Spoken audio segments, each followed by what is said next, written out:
Alright guys, so here I am. I've got a black dragon's task, and I'm going to attempt to kill the queen black dragon because I was able to make some super anti-fires by boosting my herb lore level.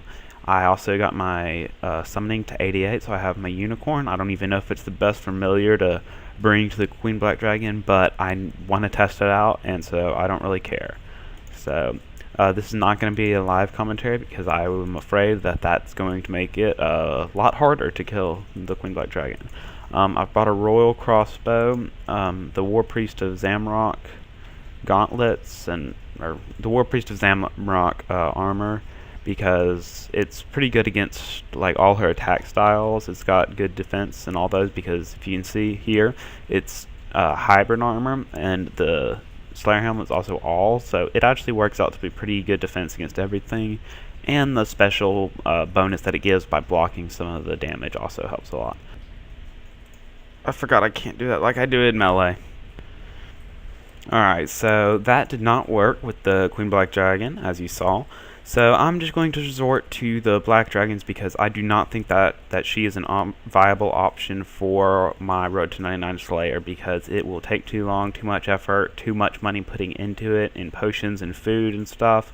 So I think that this is going to be better overall. I know it's not as interesting, but it's just going to have to be until my stats get higher, which I cannot do until I get 99 Slayer. So it's a process, but it's one that I'm willing to take for this goal. So how I do this task is I bring my Vampirism Aura I have activated here, an anti-fire. I'm probably going to need a little bit more than this, a war tortoise pouch, and the Signs of Porter, I guess is how you say it.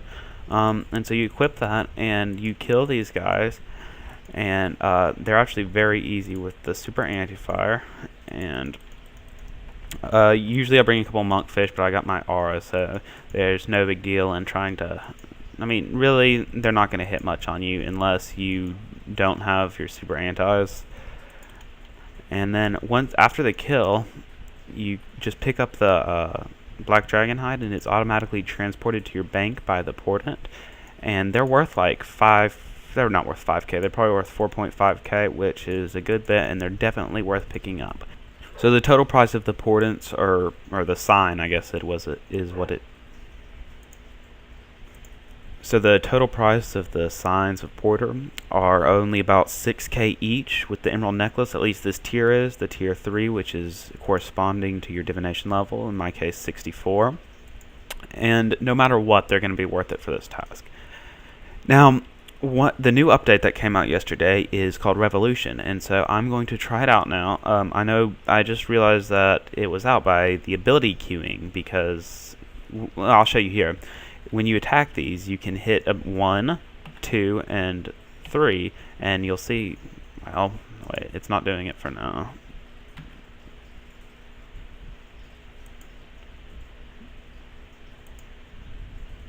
I believe it's only when an ability is... Yes, so see how that's going? That's the ability queuing. I'm not sure if I'm a huge fan of that yet. I've only gotten a couple kills, but we'll see how it goes. I'm going to give it more time than just that before I make any decisions. And I'm also going to try out the new Revolution ability here. So I believe you toggle it by going to the F4 menu. Let me kill this dragon real quick. So you toggle it by going to the F4 menu. Can't do that while in combat.